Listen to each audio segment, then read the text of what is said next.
मथुरा श्री कृष्ण जन्मभूमि विवाद में supreme court ने मस्जिद कमेटी को एक बड़ा झटका दिया है। सुप्रीम कोर्ट ने मंगलवार 19 मार्च को मस्जिद कमेटी की याचिका खारिज कर दी है। मस्जिद कमेटी ने विवाद से जुड़े 15 मुकदमों को एक साथ जोड़कर सुनवाई करने के इलाहाबाद हाईकोर्ट के फैसले का विरोध किया था, जिस पर सुप्रीम कोर्ट ने कहा कि ये विषय हाईकोर्ट में ही रखें। इस पूरे मामले पर हिंदू पक्ष के वकील विष्णु शंकर जैन ने क्या कुछ कहा, वो सुनिए। देखिए, सुप्रीम कोर्ट ने आज शाहिदगाह मस्जिद को कहा कि वो अपनी बात इलाहाबाद हाईकोर्ट में रखें। इलाहाबाद हाईकोर्ट ने 15 मुकदमों को कंसोलिडेट किया था साथ में एक साथ सुनने के लिए। उस ऑर्डर के खिलाफ आज शाहिदगाह मस्जिद सुप्रीम कोर्ट आई थी।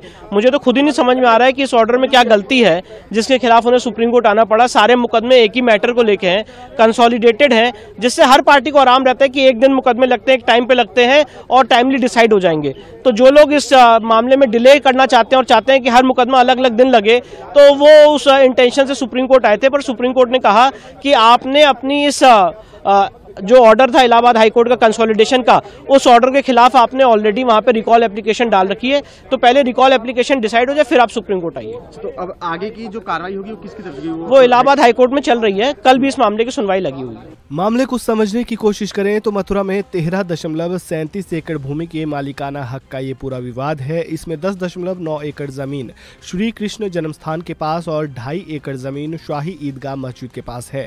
हिंदू पक्ष ने इस 2.5 एकड़ की जमीन पर भी अपना दावा ठोका है और शाही ईदगाह मस्जिद को हटाने की मांग की है।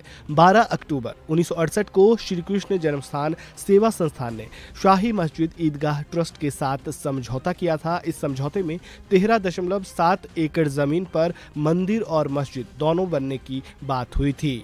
हिंदू पक्ष का कहना है कि शाही ईदगाह मस्जिद को अवैध तरीके से कब्जा करके बनाया गया है। इस जमीन पर उनका दावा है।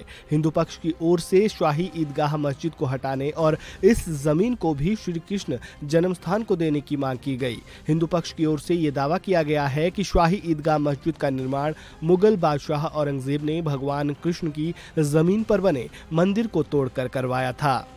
बता दें कि मथुरा में शाही ईदगाह मस्जिद 1991 के पूजा स्थल अधिनियम के दायरे में आती है। इस कानून के अनुसार किसी भी पूजा स्थल के रूपांतरण पर रोक लगाने और किसी भी पूजा स्थल के धार्मिक चरित्र को बनाए रखने के लिए, जैसा कि अगस्त 1947 के 15वें दिन मौजूद था और उससे जुड़े या प्रासंगिक मामलों के लिए ये अधिनियम लाया गया है।